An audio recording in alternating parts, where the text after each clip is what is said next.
자, 여러분, 안녕하세요. 생활 이점에서 이번에는 예금자 보호 1호원을 어떻게 관리하세요? 라는 제목으로 다루고자 합니다. 여러분의 그 소중한 자산을 지키기 위해서 알아야 할 중요한 정보를 소개하겠습니다. 2025년 9월 1일부터 금융기관에 예치한 보호 한도가 기존 5천만 원에서 1억 원으로 2배 인상하게 되었습니다.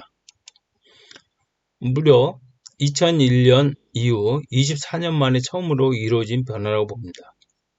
경제 규모의 성장 또는 물가 상승 또는 개인 예금액의 증가 등을 반영해서 국가에서 금융소비자를 더욱 강화된 보호 수준으로 보장하기로 한 것입니다. 오늘 이 시간에는 여러분이 예금자 보호제도를 정확히 이해하고 자신의 자산을 더 안전하게 관리할 수 있도록 도와드리겠습니다. 우선 예금자 보호제도 개요에 대해서 잠깐 살펴보도록 하겠습니다. 예금자 보호제도란 무엇이냐면 금융기관이 파산이나 영업정지로 예금을 돌려줄 수 없을 때 예금보험공사나 각 중앙회가 대신 지급하는 제도입니다. 예금자 보호제도는 금융소비자를 보호하기 위한 국가 차원의 안정장치라고 보면 되겠죠. 만약 은행이나 저축은행 같은 금융기관이 경영 악화로 인해서 영업을 중단하게 되거나 또는 파산 상태에 빠지게 되면 고객들이 맡긴 돈을 돌려받지 못하는 상황이 발생하게 됩니다. 그래서 일반 국민들의 그 소중한 자산을 국가가 보장해 주는 게 바로 이 제도라고 보시면 되겠습니다. 예금자 1인당 원금과 소정의 이자를 합쳐서 최대 1억까지가 보호해 주는데요. 이는 2025년 9월 1일 이전에 가입한 예금도 1억 원까지 보호받을 수가 있습니다. 자, 그러면 이번에는 보호대상 금융기관에 대해서 좀 알아보도록 하겠습니다. 일단 금융기관에 따라 예금보호제가 다르다는 점을 정확히 이해할 필요가 있습니다. 그래서 예금보험공사가 보호하는 금융기관을 이렇게 보게 되면 은행, 저축은행, 보험사, 증권사 등 주요 금융기관에 한해서 직접 보호를 하고 있습니다. 근데 다만 주의할 점이 뭐냐면 이런 농협이라든가 수협, 그 다음에 신협, 그 다음에 새마을금고 또는 산림주와 우체국 등 상호 금융기관들입니다. 이들 기관도 1억 원 한도에 보호를 받지만 예금보험공사가 아닌 각각의 중앙회나 자체기금으로 별도 운영하고 있기 때문에 1억 원의 보호를 하더라도 보호주체가 다르다는 것을 아시면 되겠죠. 만약 사태가 발생할 때 지급 절차나 방식이 약간 다를 수는 있습니다. 이 때문에 예금을 예치할 때 해당 금융기관에 어떤 채로 보호받는지 미리 확인하는 것도 중요하다고 생각을 합니다. 자, 그러면 이번에는 보호되는 금융상품에 대해서 알아보겠습니다. 이 보호되는 금융상품, 이거는 예금자 보호제도의 그 핵심이라고 보시면 됩니다. 뭐냐면 원금이 보장하는 상품이라고 보시면 돼요. 그거에 대해서는 보호가 된다, 이렇게 이해하시면 되겠죠. 그래서 예금하고 적금 같은 경우, 요금불예금도 마찬가지입니다. 원금이 보장된 예금인 경우에는 1억 원까지 보호가 된다, 이렇게 이해하시면 돼요. 그 다음에 보험계약 해약 환급도 1억까지 보장을 되는데요. 이 경우에는 보험회사가 파산 등에 의해서 중단됐을 때 그때 중도해약 환급금을 지급하는데 그때 1억까지 받을 수 있다는 얘기입니다. 그렇게 보시면 되겠고요. 가장 중요한 거는 DC형이나 IRP 퇴직연금 또는 연금저축, 요 두 가지 방법인데요.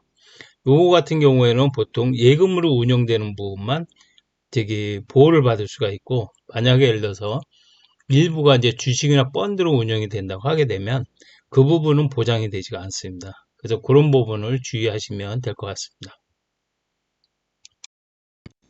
자, 그러면 이번에는 보호되지 않는 금융상품에 대해서 알아보겠습니다.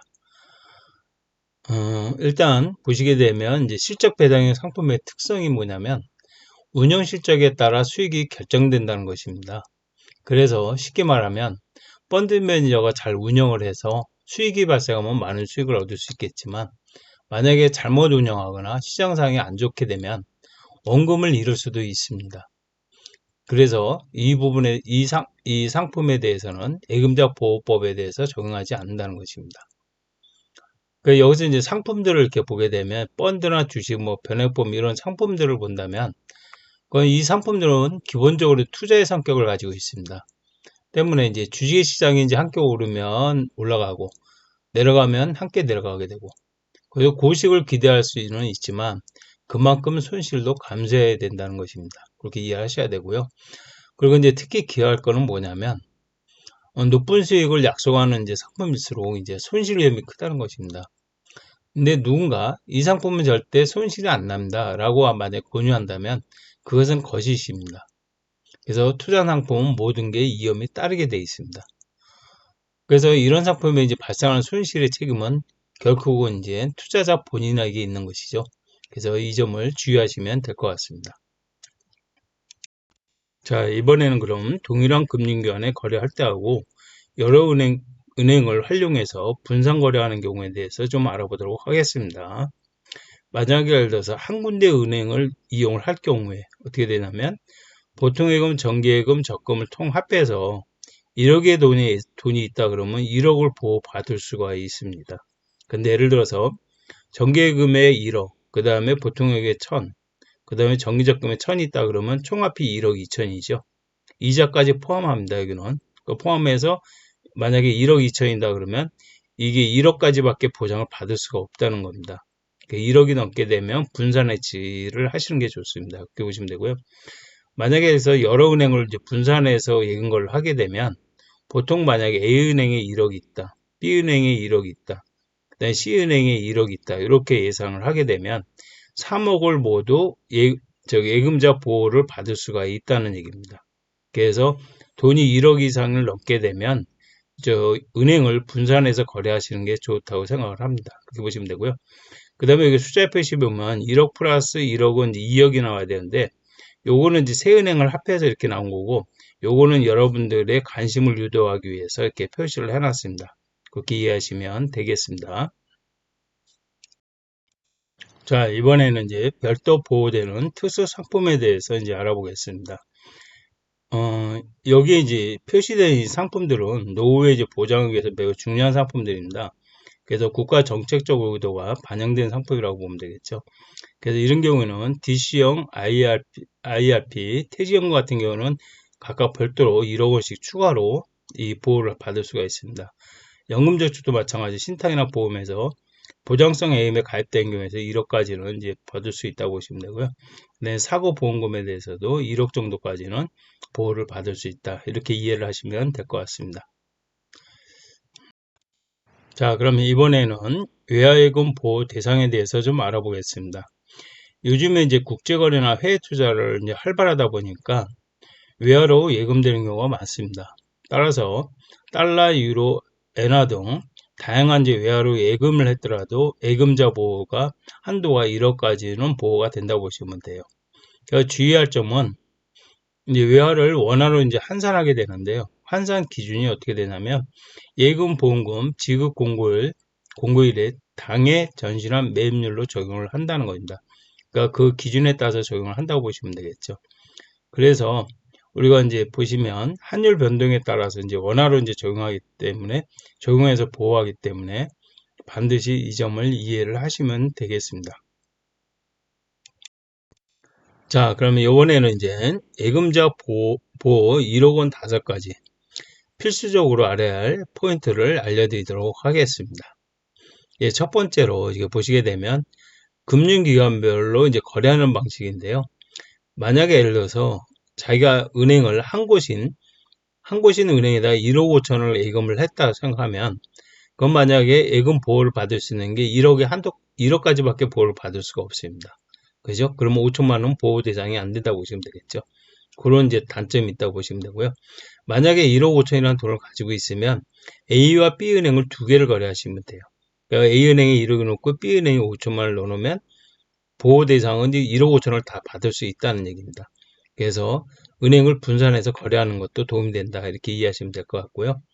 그 다음에 두 번째로는 통상적으로 이제 1억 원을 이제 원금으로 생각하시는 분도 많이 있어요. 근데 그게 아니고 원금하고 이자를 포함해서 1억을 보호한다는 겁니다.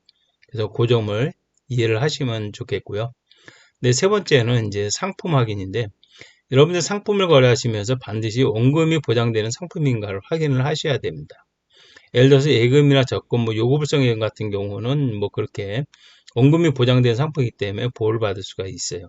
근데 예를 들어서 펀드 같은 상품에 가입을 하게 되면 투자성이 강하기 때문에 원금 보장이 안 될 수가 있어요. 그래서 그런 부분을 확인하시면서 가입하시면 될 것 같고요. 그 다음에 이제 특수 상품이 있는데요. 이거는 뭐냐면 이제 퇴직연금이나 연금저축 같은 경우가 있는데, 이런 경우에도 이제 투자성이 강한 펀드 형식으로 만약에 투자해서 수익을 내는 상품이라 그러면 이 보호 대상이 안 됩니다. 여기도 마찬가지로 원금이 보장된 상품에 한해서 보호가 된다는 걸 이해하시면 되고요. 그래서 거기에 대해서는 1억일 각각 추가적으로 또 보호를 받을 수 있다, 이렇게 이해하시면 돼요. 그 다음에 이제 만약에 예를 들어서 예금에 대출이 있다 그러면 만약에 예를 들어서 예금이 1억 5천이 있고 대출이 6천만 원 정도 있다 가정을 하게 되면, 그러면 만약에 보호를 받는 데 있어서 대출 상계를 먼저 해줍니다. 6천만 원을 재고 나면 9천만 원이 되죠. 그래서 9천만 원에 대해서 보호를 받을 수 있다, 이렇게 이해를 하시면 되겠습니다.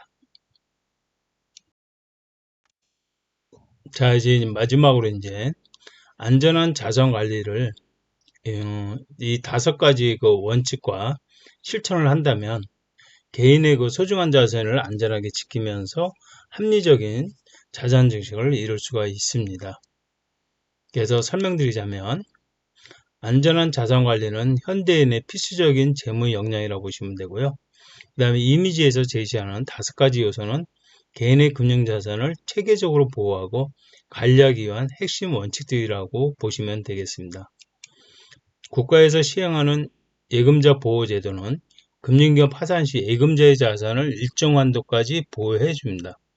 자신의 예금이 보호 범위에 있는지 확인해서 불안감 없이 자산을 관리할 수가 있습니다. 그러니까 이용하는 금융기관이 정당하게 등록된 기관인지 확인하는 것은 사기와 불법 금융거래로부터 보호받는 중요한 방법이라고 하겠습니다. 이는 투자 사기로부터 자산을 지키는 기본적인 방어수단입니다. 계란을 한 방울에 담지 말라는 투자 격언처럼 자산을 여러 금융기관의 분산을 배치하는 것이 중요합니다. 적절히 분산된 포트폴리오는 전체 자산의 손실 위험을 줄일 수가 있습니다. 자신의 자산 상태를 주기적으로 확인하는 것은 안전한 자산 관리의 생명줄입니다. 정기적인 점검을 통해 비정상적인 거래나 변화를 조기에 발견할 수가 있습니다. 과도한 수익률을 제한하거나 현실성 없는 수익을 보장하는 상품은 피하고, 신뢰할 수 있는 정보 출처와 공식 금융기관의 상담을 통해 자산관리 방향을 결정해야 합니다. 예금자 보호제도의 설명을 이제 해드렸는데요. 여러분 가정에 많은 도움이 되기를 바라겠습니다. 영상을 끝까지 시청해 주셔서 감사합니다.